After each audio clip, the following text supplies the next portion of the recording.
on this computer. Good morning, everyone. Just checking in that we're all live and that you can hear us okay. Susan, nod your head if you can hear me. Okay, now that is one good head nod. So, welcome everyone to this third and last call on the Conversations with the Future teleseries. So, we've had some great emails from people after the last two calls, and we'll address those as the morning goes on. But again, I'm just reminding people that this call is in the context of Right Riches for You. And one of the things that we want to... trying to get Steve into the screen. We're losing him. She's adjusting me again. We're just getting too big for one screen now. So one of the things that we do want to talk about today with you is the whole conversation around financial space and what we're choosing in finances and what conversation with the future can assist us with. We had a little bit of a chat about that yesterday when we were talking about how Chutisa does the share trading, where she listens to the whispers of the future and uses that to inform her, but doesn't buy what this reality is telling her through all of the emails and the newsletters that she gets about investing. So we'll cover that as the morning goes on. But the first thing really is to ask you out there in listening land, what questions do you have of us? What would you like to start off with? Who wants to kick off? I can, if that's okay, Steve. Hello, Dom. Hi, Dom. Hi, sir. I just had a little bit further on or follow on from yesterday. One of the things is I was thinking about the call afterwards was one of the areas I still have a little bit of struggle with is senior leadership within the company, when they hear news they don't like or a story that they can't sell to their upper management, wants to book everything as risk, in loose quotes, with no mitigation plans in place to address them. So it's how do I get them to see the risks that they're buying into and start to address them. And Dom, you are speaking my language here. What are my peeps? Okay, so the first thing, now folks, what I want to do now is just to show you how we work with this reality and how we use the words and the language of this reality to change people's reality. So one of the things is that when people talk about risk, now don't go to sleep on me, it's actually really interesting. When people talk about risk, what they think is the nasty, yucky, negative side of things. There's a whole lot of judgment about this notion of risk. And what's even worse than risk is this thing called risk management. And what's even worse than risk management are, sexy things like risk mitigation and, weird things. But one of the things always in that is that we've lost sight of what this all means. Risk, the formal definition of risk, and it's very sad I know this, but I do know it. The formal definition of risk is anything that impacts on our ability to deliver against our strategic goals. So, Dom, you change the conversation. When someone is talking about risk, you turn it around to things getting in the way of our strategic goals. When they're talking about we don't want to face this risk, you then translate it because every good business knows that risk is also opportunity. So when someone says to you, this is too risky, you say back to them, so translated, that means there's too many opportunities here for us. Is that what you're saying? You just manipulate it. Use this reality, mate. Use this reality. Yeah, where I'm coming from is if I look at schedule risk, where we've got parts and pieces for a new build coming in way after senior leadership would like to see them come in. And they're not putting anything in place to bring those parts and pieces back because the store, otherwise they'll tell us false story, or they want to continue the false story going up. So can I top that everything's rosy. Yeah, Dom, the biggest trick in this, and I guarantee it works, you reframe everything and you use the word strategic. Okay, so the strategic issue for us behind this is this. So the strategic issue for us in not getting the parts is this. The bigger picture for us in this not happening is this. You need to reframe it in words that people are willing to receive. And this is the same for everyone. Use the language that people are willing to receive. And if you want to elevate, and this is a trick for everyone, if you want to elevate the conversation with anyone in this reality, literally use the word strategic. The strategic issue behind this is this. Don't tell them about the problem. Tell them what the strategic issue is. What I'm getting, is it correct, Don? You were saying that the risk that they're facing is when the parts and things coming in late, they don't want to actually let people know that it is happening. So they want to maintain the lies because they don't want to lose face when they can't deliver. And your question is, how do I deal with that when this management still perpetuating and keeping the lie? Is that the question? Yeah, that's closer to it. Thanks. Yes. So can you talk about it, because you deal with these people all the time?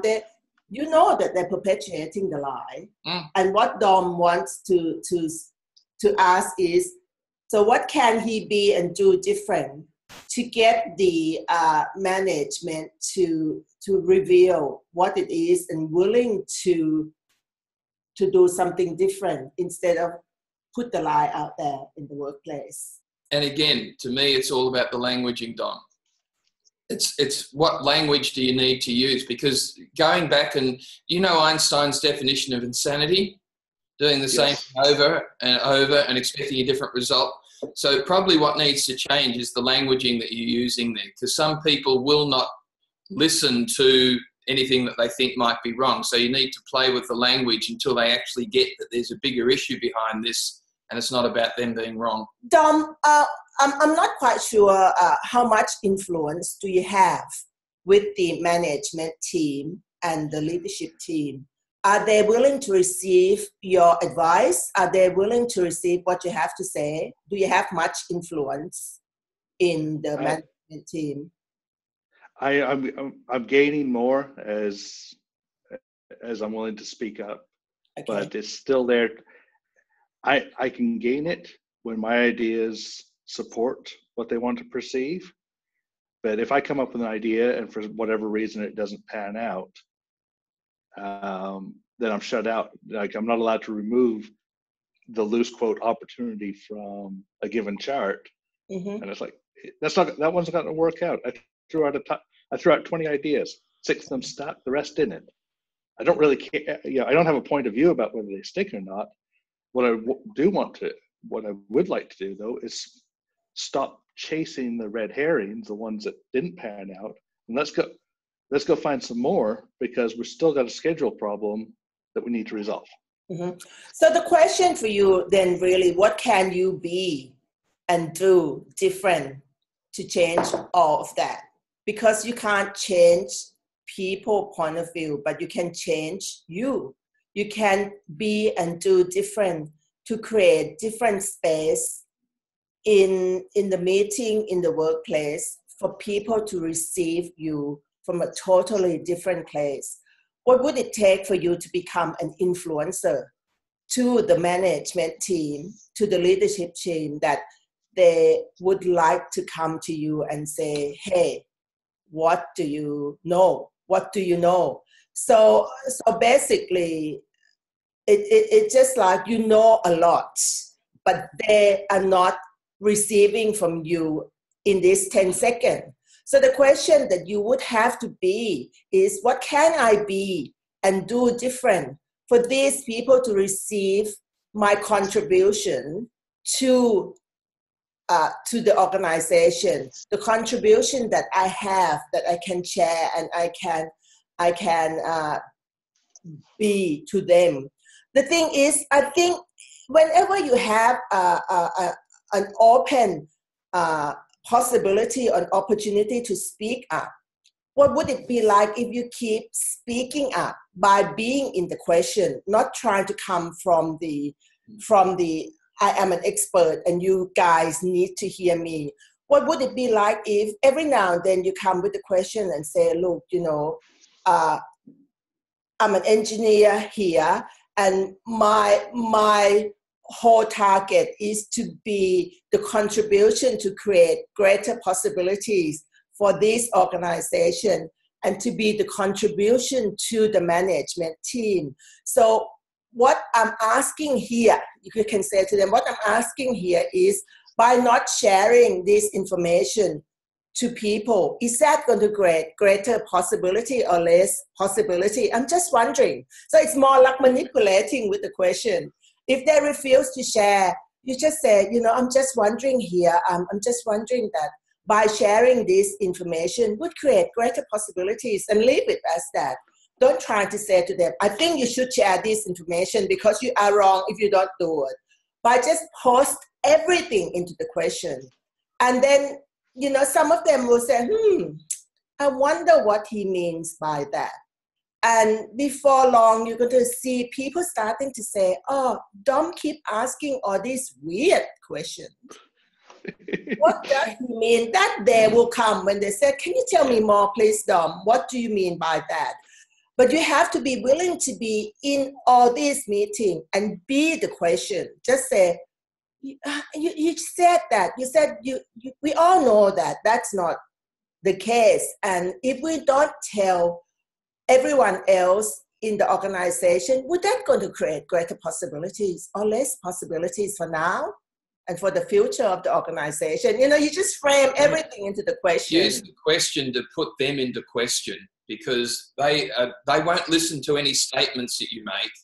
And so therefore, Einstein's definition of insanity, something needs to change. So change your languaging, change it into questions. What you just said is the most brilliant thing, because it actually works. And what it does is that they will go away with essentially a year's worth of wedgies that they'll go away with. But the key in all of that, Dom, is for you to have no point of view about whether they get it or not. Because if you do have a point of view about whether they get it or not, you'll go slightly insane. And I think that's where I'm coming from. Yeah. Manipulation 101, being the questions. Being the question will allow you to become such an influencer in the organization. Don't have wasted in the outcome, though. I don't know your leadership team, whether they are fixed, they have such a fixed point of view or not. But even the stone can change if you are being the question and you're willing to actually be there, receive, and just truly ask the question. I just wonder, would that create greater possibilities? That question alone. And I would sense that for them to be in that level, they're not unconscious, this leadership team. They just haven't been shown different way of being as a leader. And what would it take, and what would it be like if you are the catalyst for change?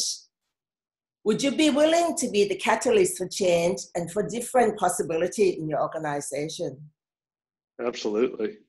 Would you be willing to be that whether anyone else acknowledge you or not?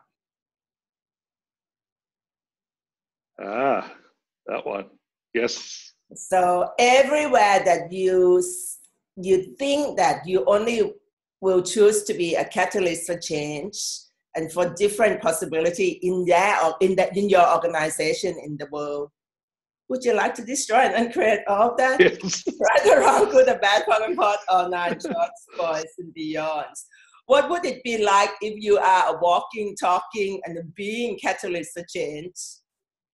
No matter whether anyone choose to change or not, or actually receive or perceive it or not, you yourself know that you are the being, the catalyst for change, and the universe know. Thank you. Okay. For those of you who at all deal with any organizations or any corporates or anything, please play what this last 5 minutes over and over and over and over, because it really is the real key to working in that sector. And particularly if you choose to be an advisor or a consultant of some sort, what Chutisa has just explained so brilliantly is exactly the sorts of things that people are looking for. And you know what, Steve, thank you for bringing that up, because it's not just the corporate. I look at even like the projects that I'm on within Access and how it really applies to everything in your life. So, you know, it was really interesting the way you said it, Chatissa. And I'm like, can you talk a little bit more about, like, I get, like, specifically for me, with that conversation of the future, I am so aware of possibilities and the excitement that I have of those possibilities. I don't know what they are. It's just this expanded space of knowing so much greater is available.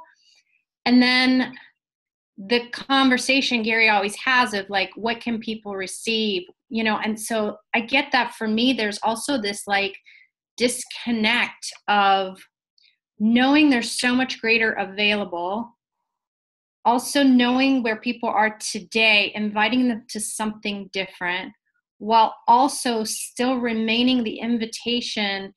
And I'm trying to think of, like, the words that you actually used, but like the influence, right? Being the influence so that they actually even desire to hear the information from you, versus the excitement that I may have for it, to where then it becomes more of a possible push versus the influence and invitation.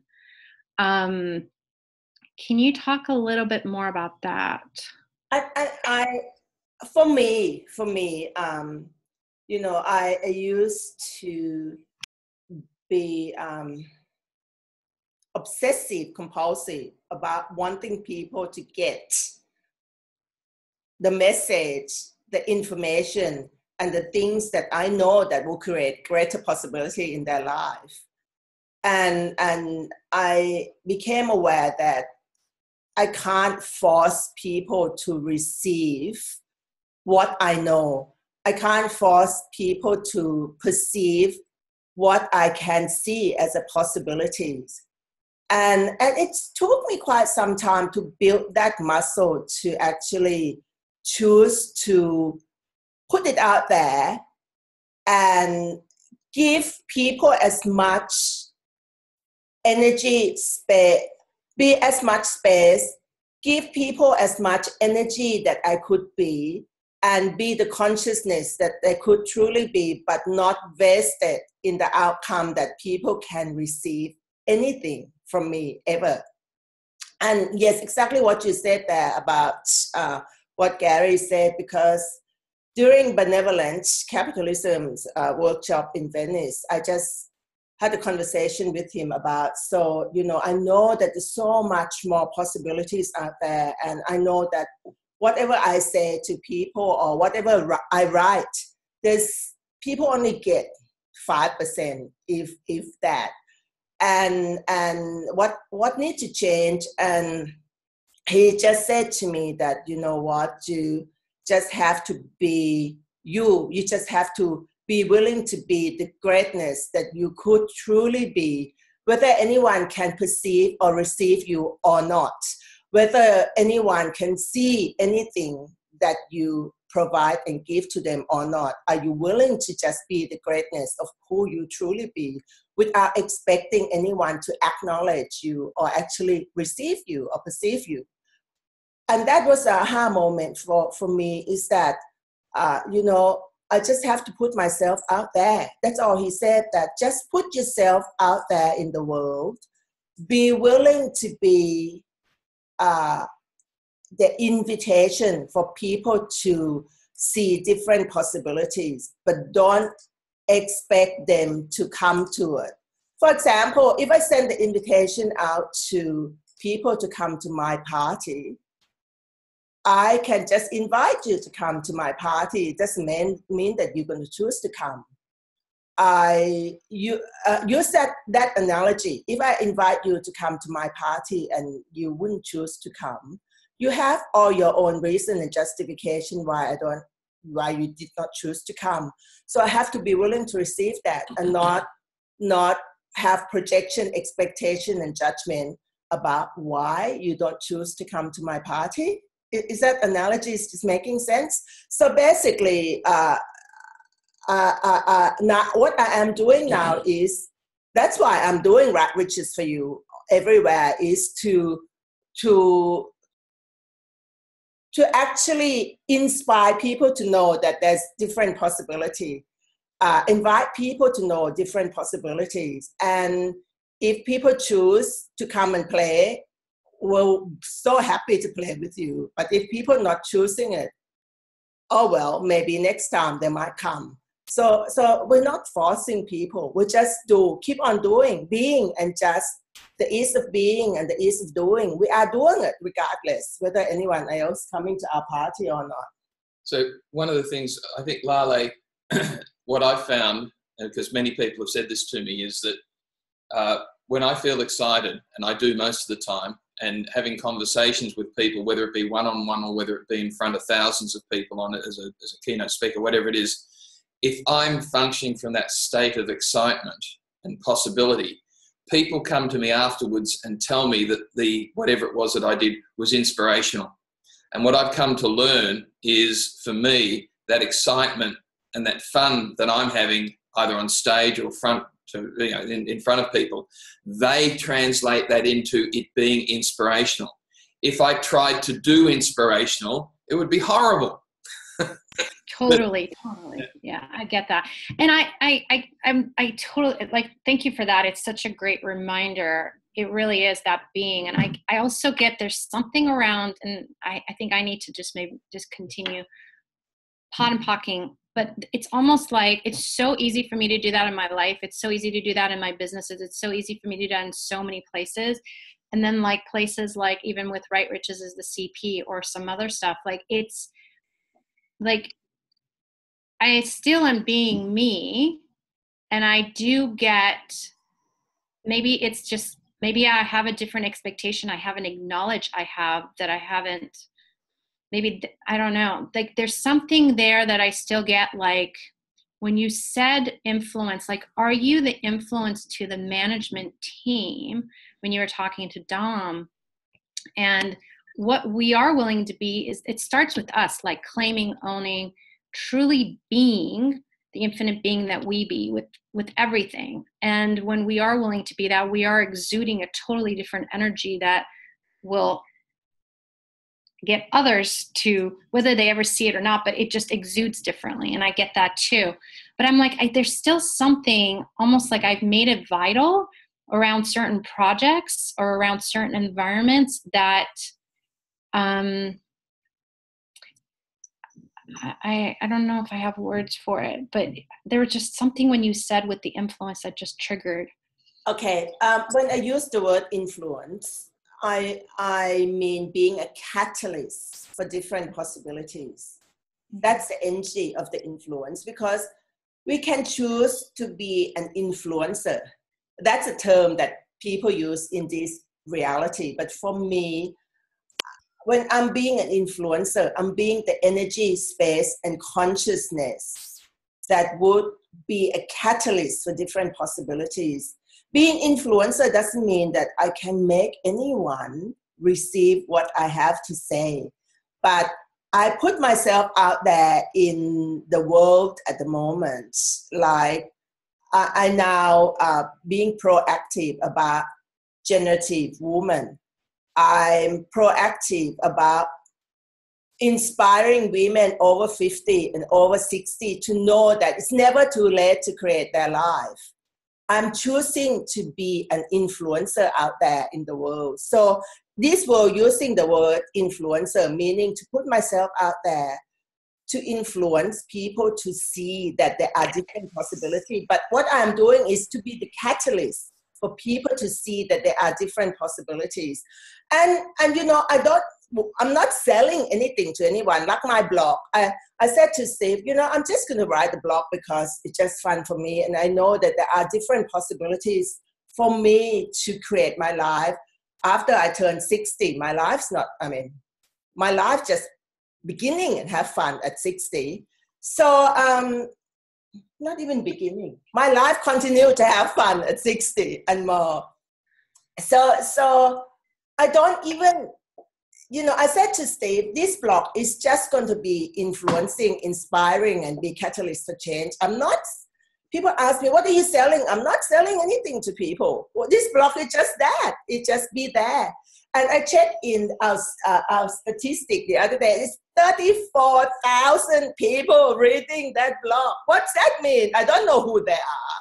I don't try to sell anything to anyone, but I know that there are 34,000 people actually know that there are different possibilities that create their life. They don't have to retire, wait to die after they turn 60. So I'm really happy. And I know that the universe is providing something totally different for me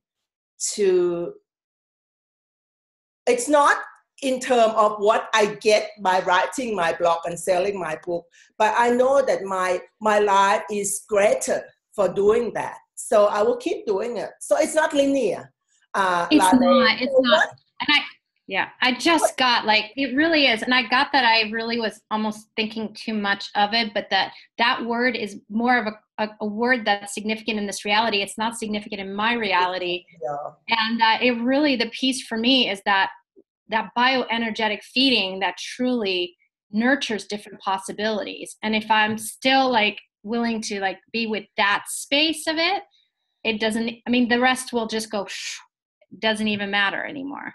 Lale, with us who've been in the corporate world for, you know what's like, we've been trained to be vested in the outcome. We've been trained to be accountable for the things to the organization. So to succeed, for things to succeed. Yeah, when you say that, I get that. Wow. So we have to pop and pot the desire to be vested in the outcome, for people to see that we actually achieve something, because that's what the corporate world or business will require, for you to actually justify and be accountable for your action and everything. So it's much more freedom when you don't have to justify your action to anyone except to yourself. Even that, you don't have to, if you just do everything just for the fun of it, whether anyone can receive it or not. So it was a surprise for me when I went in to look at the statistic to see that they have that many readers. So how does it get any better than this? What else is possible? Cool. Now we have a question. We've got some great questions. One from Manjit, another one from Roses. Hi, Roses. But I want to kick off with Rebecca, because I know she's got to go in a few minutes' time. In fact, her exact words, because I have to go rule the world. So, rule of the world, what question do you have? So I recently stepped into a new role with the Hub. Lale kind of triggered me on it, where I'm actually mentoring some of the creative producers.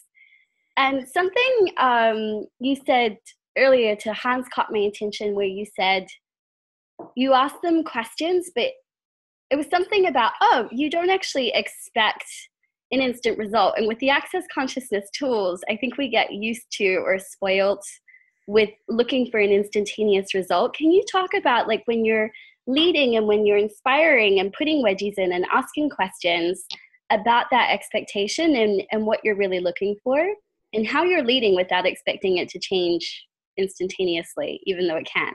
Okay. So in all of this, having any expectation of the outcome is going to diminish any possibility that you're creating.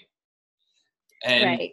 All you've got to do is think of Gary Douglas up on that stage, year in, year out, year out. Okay, you know that energy, and he's got no investment in the outcome. And every time someone does make a change, he celebrates quietly inside. but the same thing with all of us is that expectation of any outcome is really going to destroy either the business or that possibility.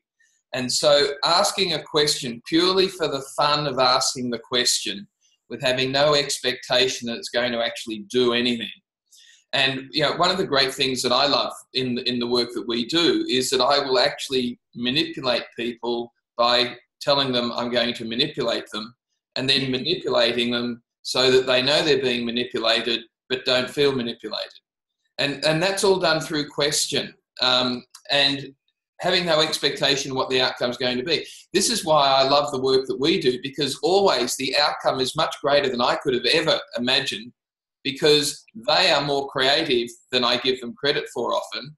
And it's really the being the question and the asking of the question that then opens them up to unlock their hidden wisdom, that they know stuff, and they know stuff in a way that I don't know, and they will articulate it in a way that is more accurate than what I could articulate it. But what I've done is unlock that through being the question and asking the questions. Rebecca, I love it. do you have something else to say? But I have something to say. So just say whatever you have to say first. No, I just wanted to say I love that when you don't expect, you get to be surprised and delighted. Cool. That was all. I just want to just to mention this. I want to celebrate and invite you to celebrate with me that you have created this in your reality, in your world, to be a mentor to the hub. Because first acknowledge that you take 100% responsibility for the position you have created, to be able to be mentor to everyone like that. And you are in the space where, unlike the corporate world out there, you have a lot of people who's going to be working with you who already know the tools, who Right. willing to receive a lot of things that you have to say, a lot more than if you have to go and work in the corporate world when 57% probably wouldn't hear you at all, and the other 43% would just probably resist and react and not choosing. So recognize that you are already in amazing place that you could actually become an inspirational and incite them to know that they know. So maybe in all of this meeting or anything that you're going to do with people, make all of these tools that you're using visible to them. So it's become a form of mentoring as well. So you could say that, there are so many things that I can do here, but I want to make I want to share with you that all of these is all the tools that I'm using already. So it's make everything you do visible. And when I love that. in the That's so question, different. it's make it visible as well, that I'm going to ask this question. And this question is, what can we be and do different?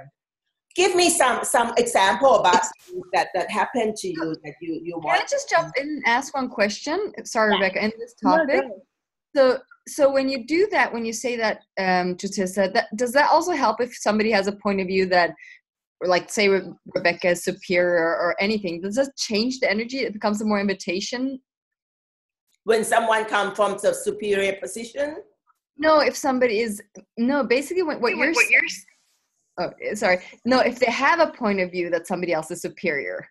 We have sometimes, or somebody has a point of view. Say somebody has a point of view with Rebecca that she is mentoring. Let's say that. And you address the energy how you're saying it.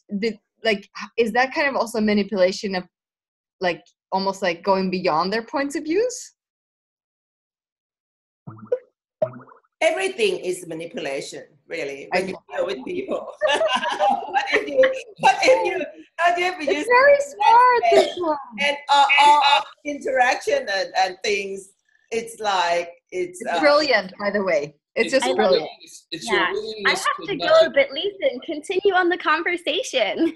No, go. You wanted to say something, Just I ask think. your question that maybe if you have to go, just ask that question first, then I can keep. No, now I can practice. I can go away. I can do my thing, and I can report back. So thank you. Okay. Just make it visible to everyone what you're doing, because they're all access facilitator anyway. They can receive. And what can you create and generate together that beyond what you could ever imagine? Nice. Thanks, guys. Thank you. Okay, so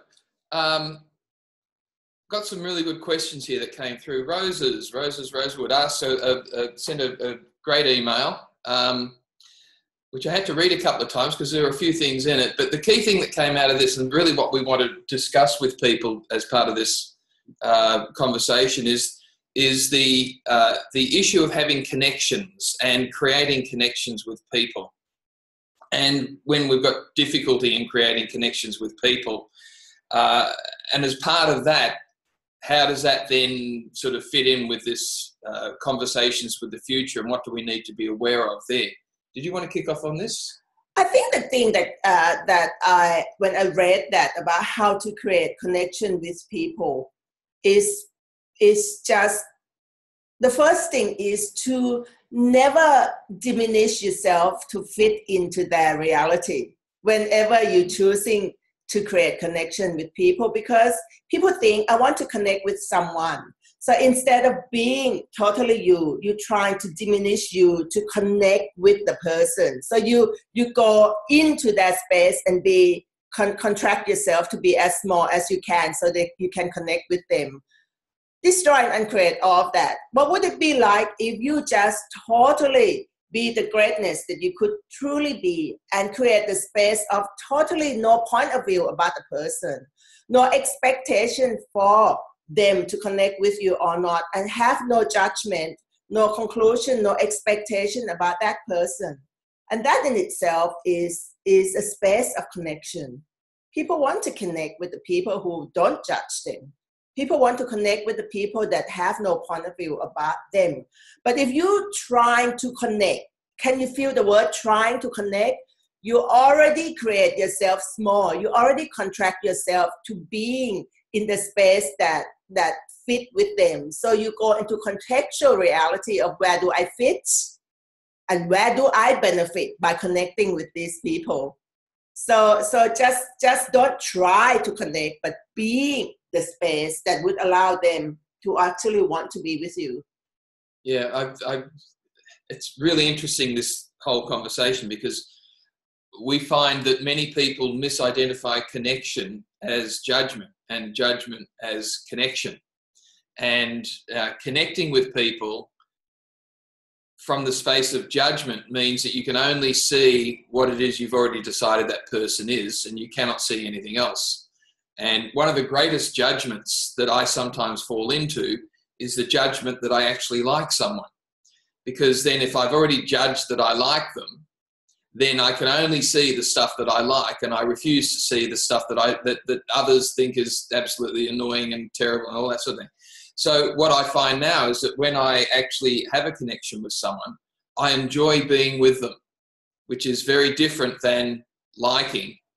One of the things I learned very early on is this notion of love. You know, I actually like Chutisa, and I choose every day to be with her. The word love has got so many judgments around it that would actually stop many people from choosing whether or not they actually like the person they're with, because the word love then means that I can only see the things that match love as opposed to all the other things as well too. So connection from the space of choosing to be with the person rather than a judgment of how you think you need to connect with that person is probably one of the greatest gifts that you can give anyone else. And there is nothing more intriguing than someone who doesn't have a point of view about you, but enjoys being around your space. And you need to be aware of your agenda. Why do you have the need to connect with that person? What do you want to get out of that need to connect? If you have no need to connect and you have you'll be willing to totally be the space that not excluding that person and be inclusive of everyone, and you have no agenda of how you will fit or benefit by being with that person, the connection and the communion will happen anyway. I think also coming back to conversation with the future, I relayed a story in the previous call about the work we were doing with this large health service, and where I had already decided that the CEO there was going to be difficult and it was not going to be fun. And then I asked, okay, so what would this look like into the future?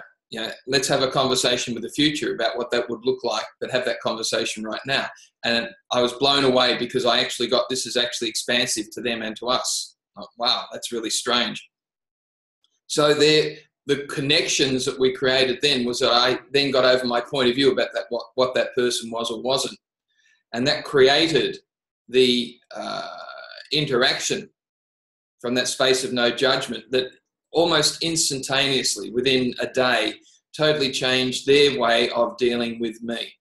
And all I did was change my point of view.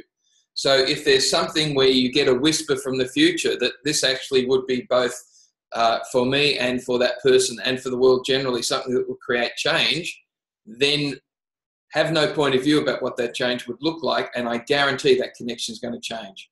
And Rosie, with that question that you asked, if you have anyone in particular that you would like to have a better connection with them or him or her, I would invite you to destroy and uncreate all of the Connections. Your connection, destroy and uncreate your relationship with that person every day.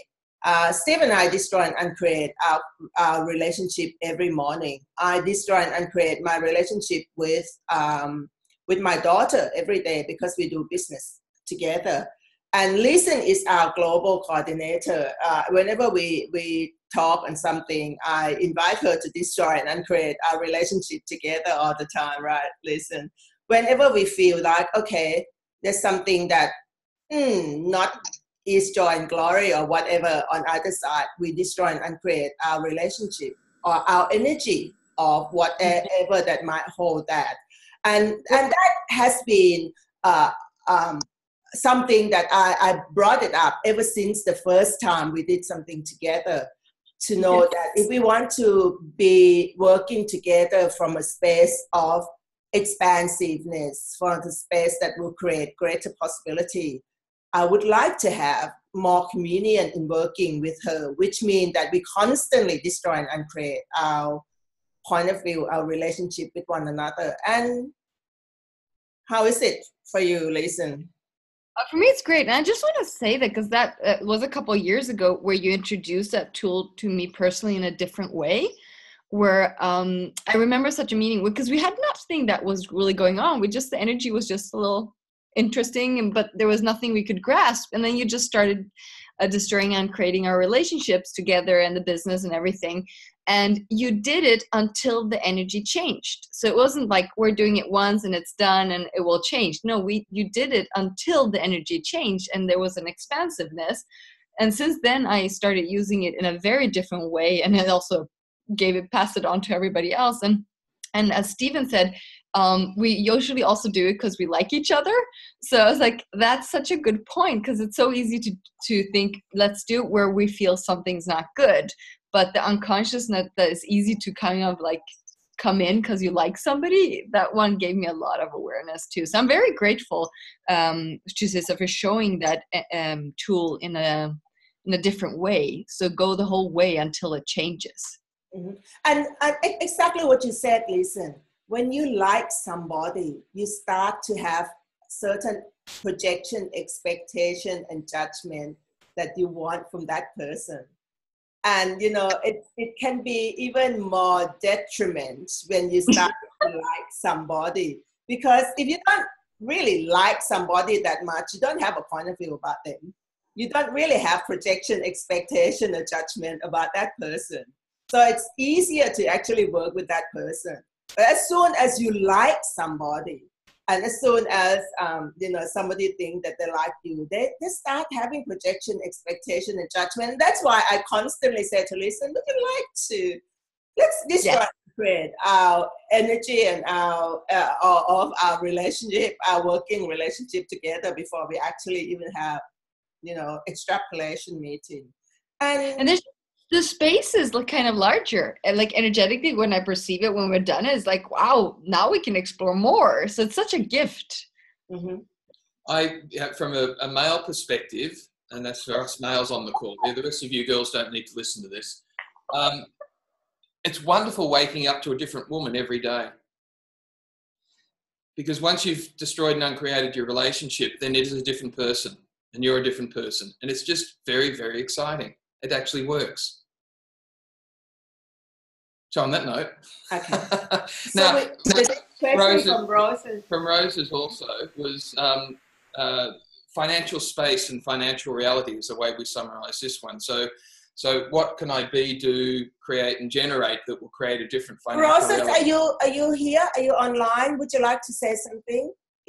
I'm really so grateful for the call. As I said in the email, it's after firing something on the first day, there was just so much space, and I guess I had a little bit of change. Like I changed my name even, and it feels a little weird. And I'm like, but then I'm like, oh, but I like my old name at the same time. So I am going through some shifts and awarenesses in my own world. It's, I guess for me, when I'm talking about creating connections and creating the financial space to step out and start being more with what is coming through for me with this future energy and awarenesses, and getting that across to people about what space where I'm coming from. It's kind of shaking a whole bunch of stuff up, and this is actually the most communicatable I've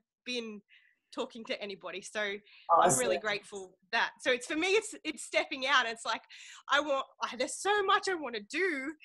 I'm like, kind of vibrating my way through something at the moment. And this is all, I'm like, where do I want, all of that, not trying to project what I want, but be the energy of it all. It's very big and keeps. Okay, so that conversation about having connection, it's give you new insight into what else is possible? Yeah,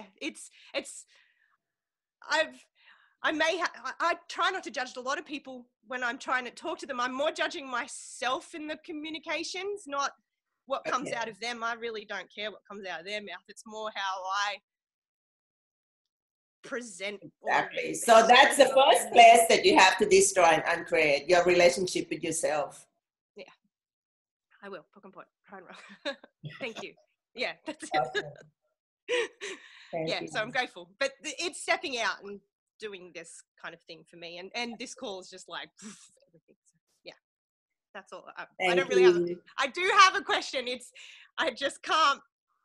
When people say, ask a question, my brain literally goes blank, and I can only go with the what else is possible. That's the one that I can remember, and more questions have to come. All you have to say is, what question can I be here?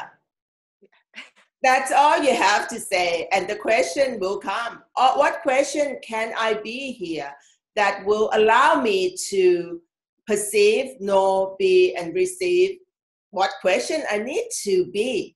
You know, it's so simple. People make being the question too difficult. Being the question is simple. What question do I have to be here? Yeah, it's not difficult. It's just, I think we all think that. You've got to craft it. We all think that we need to have just the right question, so that we have to craft it for the universe to respond. No, we're just being the question is a state of being curiosity. And if nothing comes, you can't just sit there and say, what generative energy space? All you have to do is say, what generative energy space consciousness can I be that allow me to be the space, the energy, and the consciousness that I'm truly being? Pock and pot everywhere that would not allow me to be that. Right or wrong, good or bad, pock and pot, online, shorts, boys and beyond, roses. So all you have to do now is, when you're choosing to be the question and nothing comes, I said, what question do I have to be here that will create greater possibility for me to know what else is possible? What generative energy, space, consciousness can I be that would allow me to be the generative energy, space, and consciousness that I truly be? Destroy and create everything that would not allow me to be that. You know, so that, and then you just be the question. You just can't stop it. You can't. She does this all the time, all the time. One of the things I find is when you're talking with someone and you know that they expect to have a conversation, not just what you being the energy.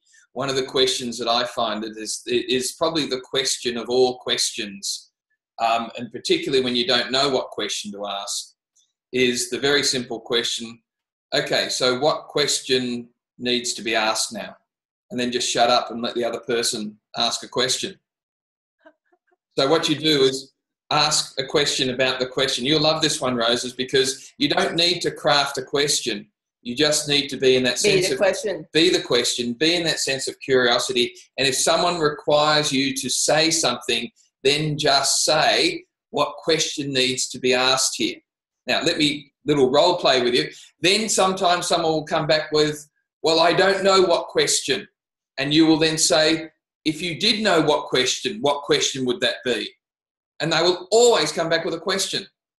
And then the conversation's off and running. You'll enjoy that. Can I acknowledge something here, Roses? And I would invite you to claim on and acknowledge yourself too, because you wrote us this really nice long email about all these things, because you said that you could not speak and ask questions in public. Well, you are doing it. And how does it get any better than this? And something really have changed for you to see that that's not true. You can communicate and ask questions in public, and you're doing superbly. What else is possible? Thank you. How else can it get any better than that? How does it get any better than this? Yep, and that's pretty much summarised this conversation. Now, we had another question from Manjit. I don't know if Manjit's on, but she was talking about, and she used the term post-traumatic stress disorder, PTSD, and her point of view, what do I do if I do too much? And I have this point of view that if I do too much, I will burn out. Is Manjit online at all?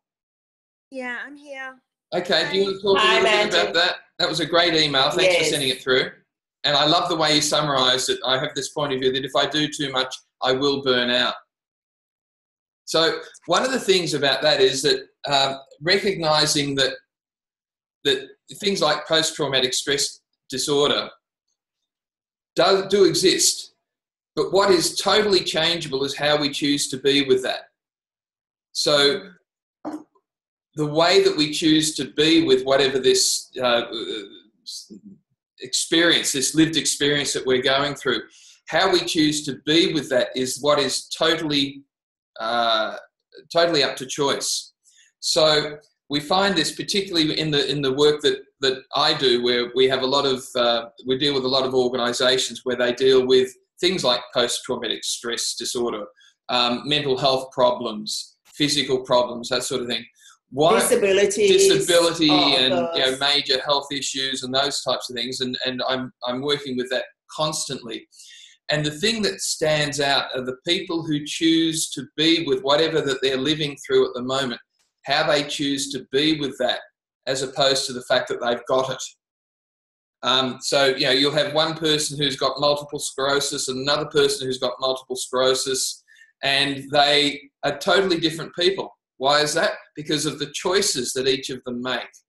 And so when we're looking at things like post-traumatic stress disorder or whatever other labels people have put on you, it's a very real lived experience, but how we choose to be with that is totally up to us.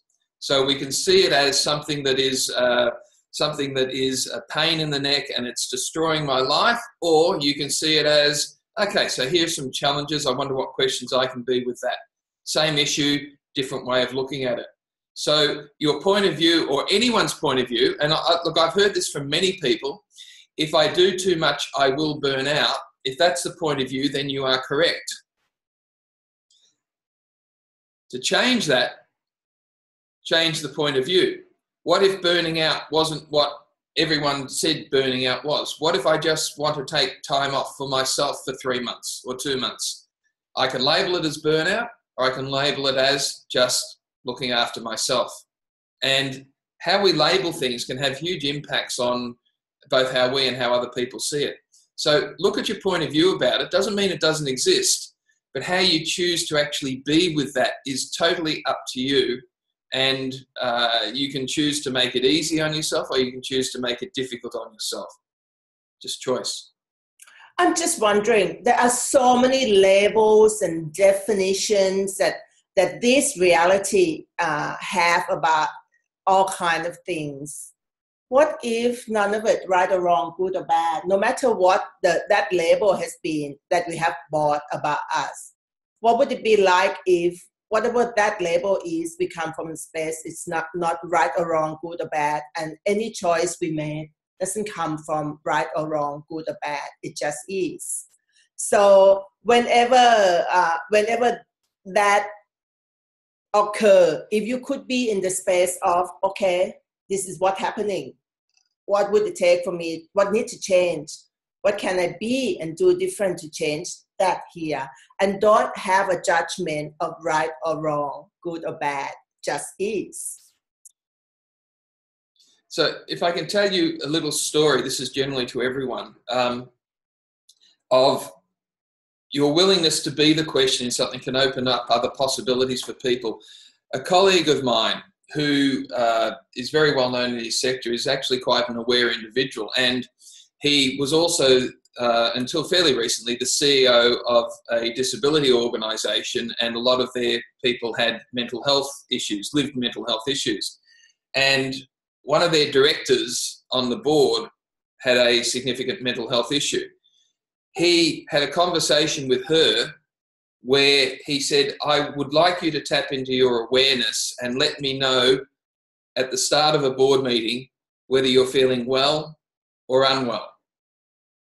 And if you're feeling well, great. If you're feeling unwell, then there's no judgment about it, but we just deal with that as we need to. And there was one board meeting where she came up to him and he said to her, are you feeling well or unwell today? And she says, I'm feeling unwell. And then she was able to sit in the board meeting but actually not participate in it. Now that's a huge level of awareness of when someone's willing to see where they are and the choices that they make.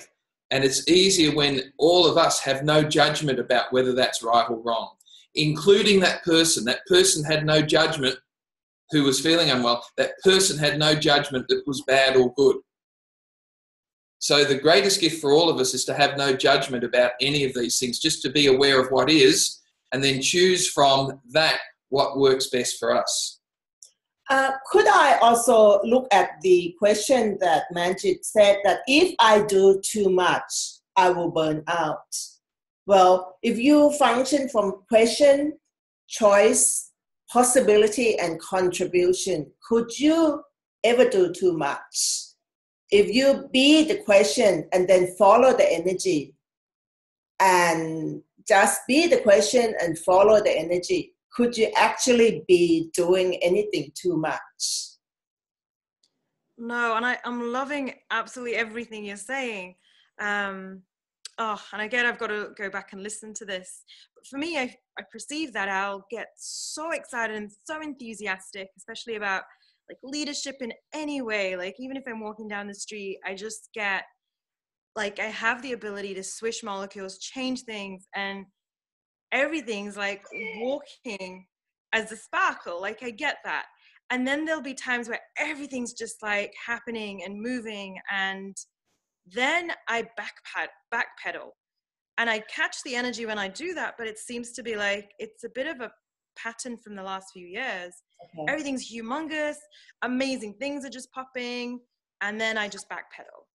And that's the thing I'd like to just change. I would like to be the person who can be out there. Like I used to work with a company where I was the education officer for Indigenous education over 27 schools. Woo-hoo. And I loved it.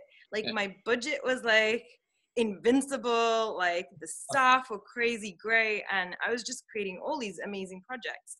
But that was like the last time I can actually perceive that level of excitement and enthusiasm. And I kind of get there, but I won't go there anymore. Mm-hmm. What if backpedal is not wrong? Oh. What if it is not wrong? What if it is a space that you create for yourself because that is the way you create for yourself? What if you follow the energy anyway, and you know that you have that sense of excitement that you just want to be, to have, create, and generate everything quickly because we are humanoid and we want to do it yesterday. I know that. So maybe it is not wrong. Maybe that's the way you create the space for yourself to say, hey, hang on 1 second, breathe, be me, then what else do I need to choose next? Don't judge yourself. It's not wrong. What if that's a space you create for yourself to be more? So every time you go into backpedal something, said, oh, thank you, universe, you just remind me that I just need to breathe. Breathe. So what else do I need to choose here? What else is possible here? Follow the energy again. Never go into judgment that you've done anything wrong. You have done nothing wrong. You just give your space to be more. What if you see that every time you backpedaling, you create space for you to choose more, to be more, to create more, and generate more? Just follow the energy. Be the question. Be the contribution to yourself as well as everyone else. So I think that's the first space. And don't forget, breathe. You have done nothing wrong. You've done superbly. So what else is possible? So again, any judgment that we've got about ourselves is the first thing and the only thing really that we can change. So be willing to be aware of it and not judge it, and ask questions and be the question. And then shake, stir, do it all again. Be aware of what's going on, have no judgment of it, ask questions, change. So, good question. So, people wanted to talk about finance and financial reality. Would anyone want to have any question that they want to post? Otherwise, we go into the question that Rose sent. So is there anything about finance you want to ask first?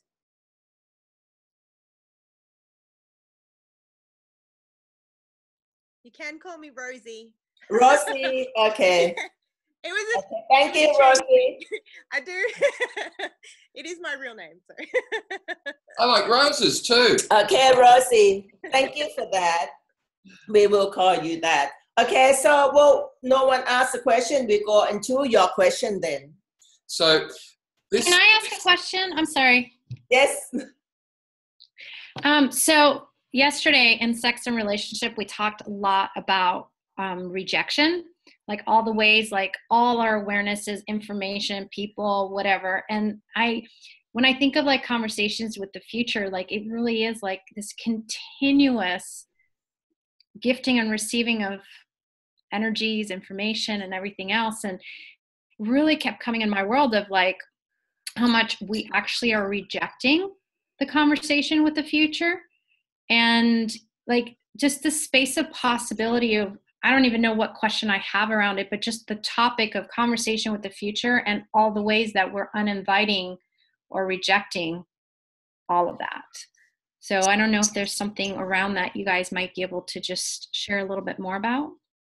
Well, what if the future is whispering to us every single second and every moment of the day? What if you entertain that possibility that the future, the possibility is whispering to you every moment of the day? How many of that moment of possibility have you received? How many moments of that have you rejected? That's basically the universe, the future, the possibilities, infinite possibilities is whispering to us all the time. And we probably only receive 1/10 degree of what they are telling us. Thank goodness that the universe doesn't feel the sense of rejection, because we're rejecting it all the time, all of us. We would be screwed. So is that what else, Lale? What else Yeah, I'm just truly wondering, like, what else is possible with us actually being with that, with those conversations, and truly expanding our receiving of it. Quote unquote, Gary Douglas, choice, honey. Yes, I know. that one word that keeps coming up. And he will. It's all come back, and we all hate it when he said choice, honey, because we would like it to be something else, but it's just choice. And our future and the conversation with the future created by the choice that we make in every moment. So the conversation with the future is about develop the ability to know what the choice that we actually making will create in the future, whether it's going to create greater possibility or whether it's creating limitation. So the ability to know what we are creating in the future with all of the choices we make right here, right now, is the conversation with the future.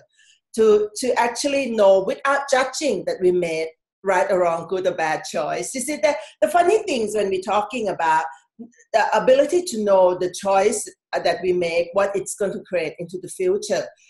And people tend to go into looking for the right and the wrong choice. What if there's no such thing as right or wrong choice? What if it's just choice? And then we make the choice, and is it going to create greater possibility for us and everyone concerned? Oh, don't think so. Okay, part all that, make a new choice. But we all tend to go into say, I need to find the right choice. And this choice I made is wrong.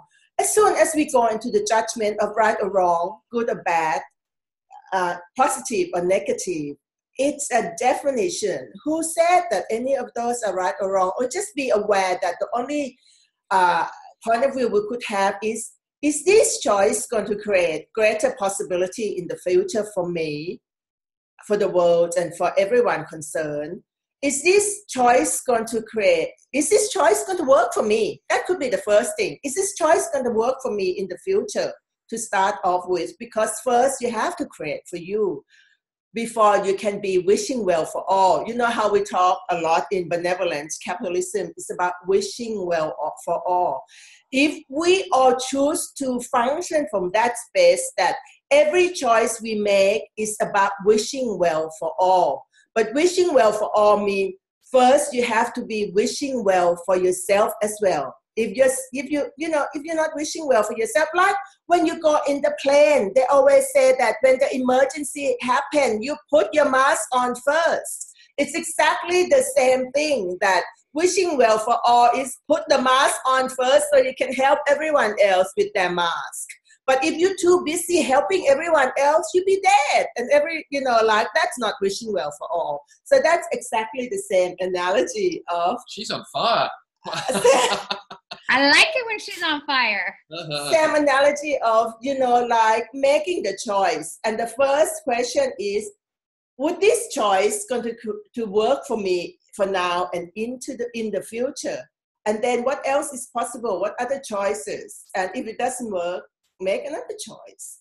Because I know that Gary said all the time that, and a lot of us, including me, that not actually receive fully that every single choice create at least another 10 choices. I mean, do we really truly receive that? Every single choice we make right now, that the choice you made to be on this call is create another 10 possibilities from this choice. Okay, let's play with that. This choice that you made to be on this call right now, create 10 more different possibilities from that choice. And then you receive those 10 possibilities from that choice, and you choose one of that possibility to play with. When you choose that possibility from that 10, or if you want, you can choose all 10 if you receive. And each one of those possibilities will create another 10. That's what we call multiple stream of possibilities. And Gary's been talking about that for ages, that every single choice creates at least 10 more possibilities. And when you choose one more of those things and make the choice on that possibility, each one of them make another 10 more. Multiple stream of possibilities happening. And each one of those has multiple streams of income attached to it, if you're willing to have no judgment and go looking for it. The thing that stops all of this is a judgment about whether your choice was right or wrong. It's just a choice. So as soon as you made a choice and it didn't work out the way you expected to, funny, that's what the future's all about, different to what we've already decided. As soon as you've judged it as either the right choice or the wrong choice, you've then stopped those other 10 possibilities, and therefore the revenue streams attached to them. So it actually makes a lot of sense. If you want to make a lot of money, don't judge. And when we talk about multiple stream of possibility, what comes up for you? Too much? Can't receive? Don't know what to do with it?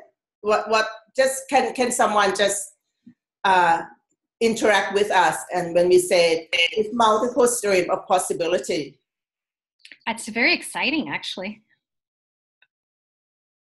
And so when you receive multiple stream of possibilities, it's the ease of being, like we've been talking, the ease of being and the ease of doing.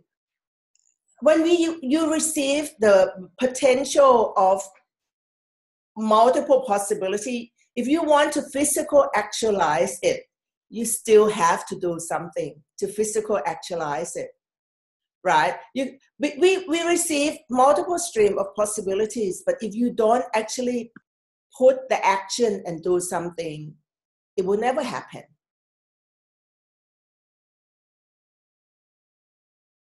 Can you say something about, hi, it's Louise here from the darkness. Hi. Hi.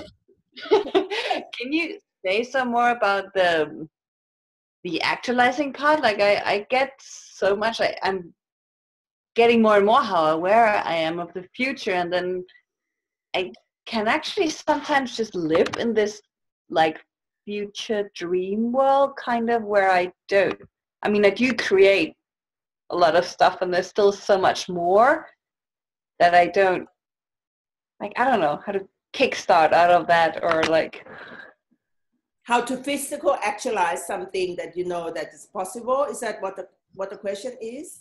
Yeah, like how to when I kind of get stuck in that dream world, or like possibility that then becomes kind of a fantasy instead of a possibility that I then move on with, like, and what is it? So let's say you receive one possibility that's so exciting for you, and you really would like to see it into fruition. The first thing is you need to be the question, is this going to create greater possibility for me now and in the future? Because we receive so many possibilities there, and it's so much, all possibility is so much fun and so exciting. But if you want to create your future with totally conscious awareness space, and you want to know that if I choose this one, is it going to create greater possibility for now and into the future? And if it is, you get a strong yes, then you would have to be in the question. So what do I have to do? What would be the first thing that I have to actually do to instigate these possibilities? Because if you don't actually do something, if you don't put one thing and take one action, it will stay in your dream world forever. You have to be aware of at least one thing you have to put in place that you have to do to physical actualize it. And then be in the question, follow the energy, be the question, follow the energy. Don't plan in advance what you're going to do. If you found something that you really like to do, ask, what's one thing? What's one thing today I have to do today to physical actualize this? And most important thing, do it. Do it. Make a demand of yourself. No matter what it takes, I'm going to do that one thing. If it is so light and so clear that it's going to create greater possibility for you, just make a demand of yourself and make a commitment that I will do that. And don't try to plan in advance after what else I'm going to do. Just do that one thing. And then you ask, so what else do I need to be and do here? Whatever you receive, do that next thing. And do you want to have anything to add? Try living with this every day. I mean, yeah. the thing, she gets up at 4:30, 5 o'clock in the morning, and I get up at 6:30, 7:30, something like that. I come down and I've got this Skype thread of 14 different possibilities that have occurred. And what I've learned over the years is that as long as I have no judgment about those possibilities, and I'm aware of those, then Chitissa then goes into, so the ones that stick are the ones that I will follow, the ones that actually where my energy needs to be on that. And there'll be, she's had millions and millions of ideas, but doesn't judge any of those that haven't come to fruition, but the ones that have come are the ones that really caught her attention and have really got that the energy behind it. I'm a little bit different. I will tend to, once I've got over the fact that I no longer judge any of the ideas that she's coming up with, any of these possibilities, then I no longer feel as if I'm being torn in a whole lot of different directions. So what I'm doing now is finding that I'm enjoying getting up and seeing these multiple streams of possibilities, knowing that if one of them sticks, then it'll be a whole new business. There's one recently that she sent to me where I found myself going into judgment of it. And I said, okay, so what if I have no judgment of it? I had a look at that, and all of a sudden from there came the idea of having a TV series, an online TV series, that I can already feel the energy of it for us, for our conscious governance business. I already know exactly how to do it with having no idea how to do it. And I've started then reading and researching what it looks like. And that's not going to go away. That's I can feel the future of that one there. But there's been, the other 100 that she's come up with, that was the one that stuck. There is no right or wrong about it. I think what will happen is that you will send yourself down the rabbit hole of inaction if you feel that you've got to do everything with everything. Yeah. It's also like I'm really good like in the launch part. Like I can really kick off fast and big and expand, and then after like a couple of days where it becomes more like step by step kind of thing, then I tend to become not fun. Is it become not fun for you when you said step by step? Yeah, it becomes more like, or at least maybe there's some judgment kicking in, or some planning, or some projection on what I have to. Have you stopped the conversation with the future? Mm-hmm. It is not. Have you stopped that conversation with the future with that? Because if you're constantly having that conversation with the future about what the possibilities of this thing that I'm doing, and the future is whispering at you, yeah, seemed like a good idea at the time, now let's move on. If that's the conversation you're having, then that's the conversation you're having. But if you're stopping it altogether because you're so busy with the doing of it, then it will very quickly become no fun, and you'll beat yourself up for not doing it. Louise, for me though, I will come up with a lot of projects for our business, which we have about 7. But I know that I would only do things that is truly fun for me. If it's not fun, and if I know that the project or the business required to actually physical actualize it, I will ask who can I get to do that if it's not fun for me, and I'll find someone who that would be fun. Like there are things that Steve thinks is fun, some things that my daughter thinks fun, and something that Rob would be fun. So I'll find someone that I know that this job is not fun for me, this thing that I have to do. So who would like to do it? And I have trained them all now that when I say who would like to do it, I want them to do it yesterday. So they all will just choose to actually, okay, I will do it. If they put their hand up to be the one who do it, they will do it. Chitissa's perfected this is a question with a demand. Right. So if something that you started and you really know that it is going to create greater possibility for you, and the project or the whatever you would like to call it would choose to be physical actualized, you can talk to project and ask, bring someone to come and do this part that's going to be fun for you. You don't have to do everything yourself. You can ask for the contribution from the project, from the assignment, from the business, and say, who would have fun doing this, and who would you like to have coming to help you create this into physical actualize it? Because it it works when you actually give the job to the project or the things to do. You know, like when Gary used to say, if you're going to buy something, you always ask, if I buy you, will you make me money? And it's, you know, a lot of people, when they hear that question, they think that you're going to buy something and they're going to be able to sell it for the greater value, or it become more generative asset or something like that. And the aha moment I had many years ago is when he said, when you ask the object, if I buy you, will you make me money? It's like, hey, Lale, will you make me money? So you just give you the job to go and make me money. Listen, will you make me money? And they still can say, no, I'm not going to make you money. I say, oh, okay then.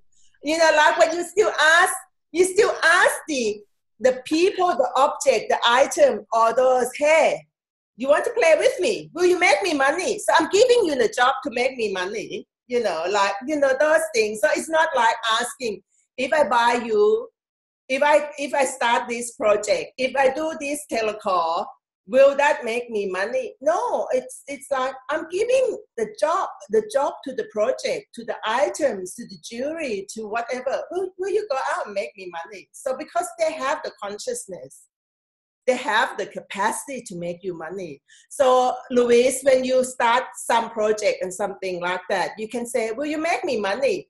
And if you get if it's answer yes to you, then you said, will you go and sort of invite people that would be fun for us all to play with, to help us make money, or to help us create greater possibilities, or whatever you want to put in that. I hope when you're listening to this, you get what it is that she's saying, because most people do not, because it's never been explained that way. When you say, will you go and make me money, people immediately go into, can I make money from you? If I buy you, will I make money from you?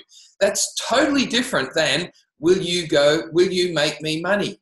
Please, will you go and make me some money in ways that you, entity, think and know are ways of making me money. That way, when money appears out of what others would think is thin air, you're not surprised, because you know that everything that you have been contributing to has got your back and is out there making you money. You give it a job. So when you invest in anything, when you create generative asset, you always ask, will you make me money? And sometimes it will say, no, but I like to have you in my life anyway. So, okay, man, if you change your mind, tell me. You know, you never actually judge. You never actually expect everything to make you money. I have a lot of hats in this room that's not making me any money, but I like to have it anyway. So you know what I mean? So be willing to have something that would be fun for you to have, even though when you ask it, will you make me money? And it said no, then you say, oh, it would be fun to have you in my life, so I'll have you anyway. But that's exactly. It's really cool. I mean, I really get like the doing part is really a key here, because I get that it's about that where it changes from a conversation and a being and like the lightness into almost like a chore or like a necessity instead of with it. Can I ask a follow-up question on the asking people to come and work with you? But before that, would you be willing to destroy and uncreate all of the doing as a chore? Yes. Yeah. Not fun. What if doing is also fun? So everywhere that you still already think that doing is not going to be fun, please destroy and uncreate all of that. Right, the wrong, good, the bad, POC and POD, all 9 shorts, boys and beyonds. Okay, next question. So many of the projects that I work with are like writing projects. And what comes up when you say that, because I heard it many times before, is that it's only me who can write it, or like there's an actual like typing of words process kind of, or like it's like I'm a little bit narrow there. Can you help me Are you writing project? Are you writing things for someone, or are you writing it for yourself? Different. One is for someone else, and one is a PhD that is, well, for me, kind of, or for university. So are you writing it because it's fun, just for the fun of it? Or do you have a vested in the outcome that you're going to get the PhD and you have to do it and you feel obligated to write that piece so you can get your PhD? Oh, yes, there's definitely a lot of obligation, and that's also like, it's been parked for years. It's just been like, it used to be fun, and then there is... Until your point of view changed about it. So what needs to change for you to have fun writing this PhD piece of thesis? Like if it didn't matter kind of energy. So is it still matter that you have to get your PhD? Is it, sorry? Is it still significant that once you finish writing this, is it significant for you to get your PhD?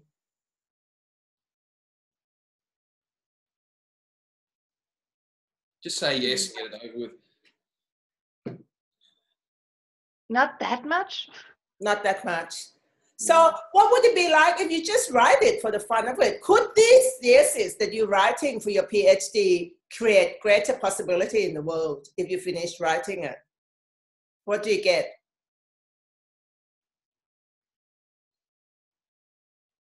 Just a yes or no. Would it create greater possibility in the world? Yeah. Yes. So if it's going to create greater possibility in the world, what need to change for it to be fun? And ask the piece that you're writing. Get to work. Get to work. Will you make me money? Okay. Will you make me? What do you get when you ask the thesis? Will you make me money? Did he say yes, that will, or not? I got a yes, and also like it will really like support me, and like it's really like is it saying that I want to be out there, Louise? Why aren't you helping me? I don't know. Yeah. What do you need to change here for me to be out there in the world? I've got all these ideas of how to make you money, Louise, once you get over your point of view that you don't like me. Yes, kind of that, yeah. So, actually, all of the point of view you have about being a PhD, Dr. Louise. Everything that this time I got silly and destroyed and created all. Yeah. You really have a point of view that you don't want to get a doctorate, PhD degree. That's why you stop it from happening. Is there any chance of that? Yeah, there is a yes. Your smile has just got a lot bigger. Yeah. So is that the reason why you never want to?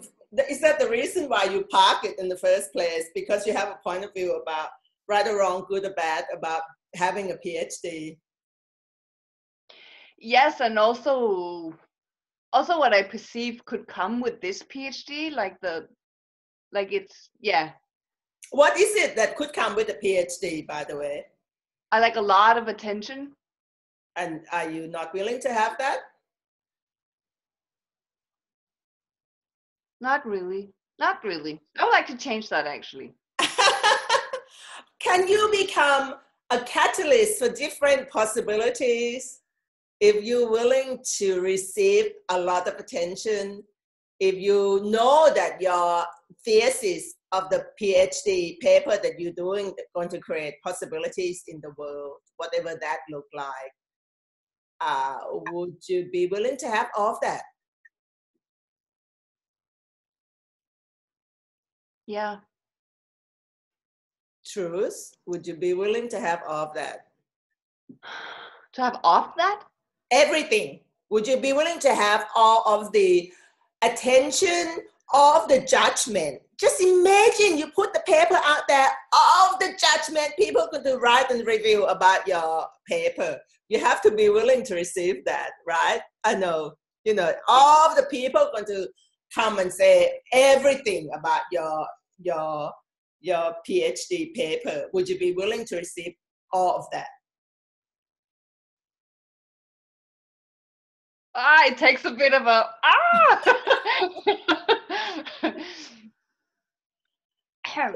play with that. The world needs different possibility out there. Would that create a better world? What if the better world begins with you and you finish your paper? And you don't have to do it either. I'm not saying that you have to go and finish it. If it's not much fun, and if you get that it's not going to create greater possibility, you have to be willing to shelve it and say, See, the most 10 seconds. One of the most important things in what Chitisa was saying there is, will this create greater possibilities in the world? Yes or no?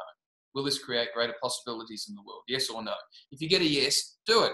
If you get a no, then don't.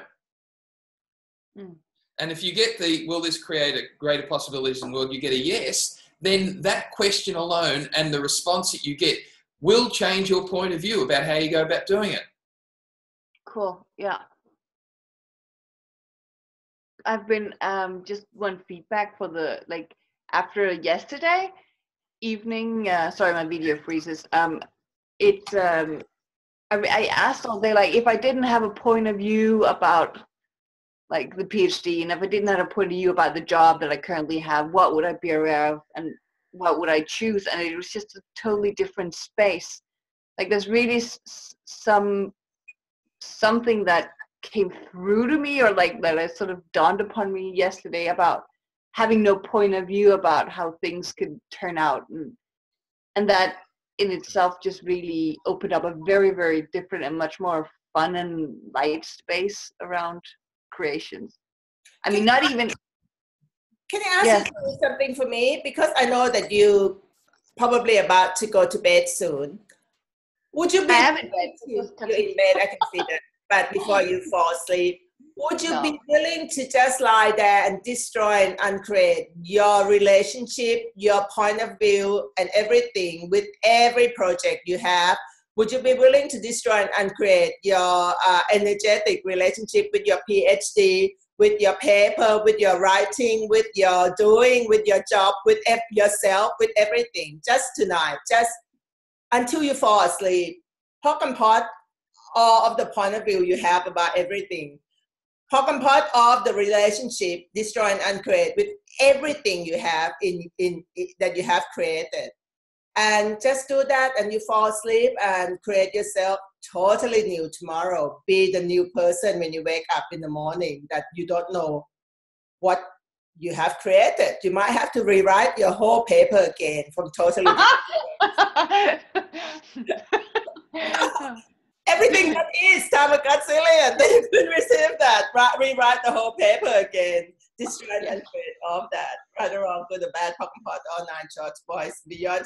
It's going to be so much fun. Can you not feel the sense of fun if you destroy and create everything before you fall asleep, and you are a new Louise or whoever you will be tomorrow morning? And Anton. Yes. Well, thank you. Yes, that really, I get that. So the question for all of us is, what is the equivalent of the PhD thesis in our life that we've already decided is too difficult for us to do, yet we know it will create change in the world? It's a great question. Sonal sent through a comment there saying, how do you trust the yes or the no? If you've got too many points of view about something and you say, will this create greater into the future, yes or no? How do you trust the yes? You're already judging whether or not you're getting it right or wrong. There is no issue of trust in there. It's just a yes or a no. It means nothing. Trusting it or not trusting it. Do I have to get the right yes? Right yes for you. It's not about the rightness of it. It's just listening to, because no matter what you choose, it's not wrong. It doesn't matter. It's just more space. It feels light. It feels more expansive. So anything that light, expansive, create more space in your universe, it's a yes. Don't judge that whether it's a is that space really, really a yes space? It just feels light and expansive and more. It's a yes. If it feels contracted and hard and then it's a no. And if it's yes in this 10 seconds, it could be, it could change. Or if it's a no in this 10 seconds, quite often when you ask a question about something and you get a no, it doesn't mean that it's going to be no forever. If you ask something that your project or your business or what you bought, will you make me money? It might say no now, but it doesn't mean it's going to stick to the no forever. We, human being are the one who actually stick to our choice. The other thing doesn't. So if you ask anything, if you get a no, it could change. You could get a yes in another 10 seconds. One of the things that Chitisa does exceptionally well is that she will ask a question, but she'll ask it in about 4 or 5 or 6 different ways, just to see if there's a change in the energy in any of those. And sometimes she'll get no, no, no, no, yes. Oh my God, what's the difference between that question and all the others that I got no on? And she'll then explore the difference in that question. And it's often something as subtle as for now or for the future, because the universe can only reply to us with the questions we're willing to be. So if we're looking at any particular issue, look at it from multiple question perspectives, not just the one right question. And it's very, very interesting to see when you look at something and you ask different questions around whatever that issue is, depending on the question you ask, you may get a different awareness of what it means. And none of it's wrong. It just enables you to really fine-tune the real awareness that the universe is trying to give you, that by limiting it with the question that you've asked, you're not actually getting the point the universe is trying to tell you. So ask from that one issue or whatever it is you're looking at, ask it from multiple perspectives, not to look for the yes answer. Not to look answer, for the right answer, but just to get different awarenesses. Sometimes when we are in the question that's not infinite question, if you go into some question that finite, that you vested in the outcome, then then you have to be willing to catch yourself when you ask the finite question and just ask another question that's more infinite, that would not have a definition, that would not limit you, that would not confine you and the universe and anyone else. So that's why I have to be willing to, okay, this question I just asked that's a little bit finite. What else can I ask here? Chitisa does this with me all the time when we're looking at share trading, and she'll say, what do you get about, and then she just tells me the 3-letter Australian or US stock exchange code. I know nothing about the stock at all. And she'll say, what do you get with this? And I'll say, I get a no. She said, well, what do you get for this long term? I say, I get a no. And she'll say, well, what do you get for this same one short term? I said, oh God, I get a yes short term. And then she'll have a look at it for a short term trading rather than long term. So it's just, and there's no right or wrong answer there. It's just tapping into the awareness, but the willingness to look at it from multiple questions gives you a greater awareness. If I'm still getting a no to all of those, then it's a no. We've explored it. And it's not right or wrong. It just is. Okay. So I think we're pretty much done. So thank you, folks, for the most amazing 3 telecall series. The questions that you've asked have been really what's created this. And hopefully what you've got from this is to really get that awareness that a conversation with the future is not difficult, it's not hard, it's not whether you get it or not. It's just about being willing to be open to the possibilities that the future is always giving you access to. And the key in all of this is to have no point of view about what's right or wrong about it, and to have no point of view that it's hard, but just to be willing to have those conversations.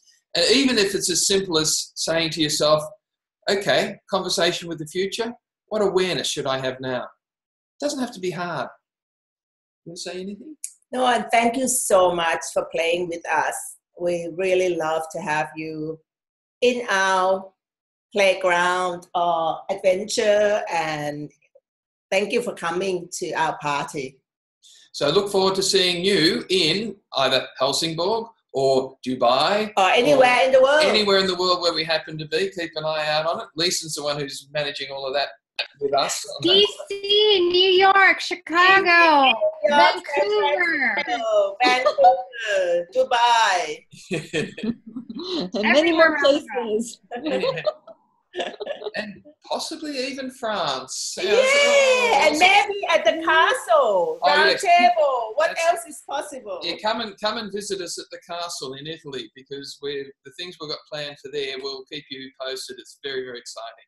So thank you, everyone, and get out there and be the change that the world requires. Thank you. Bye for now. Thank you. Thank you so much.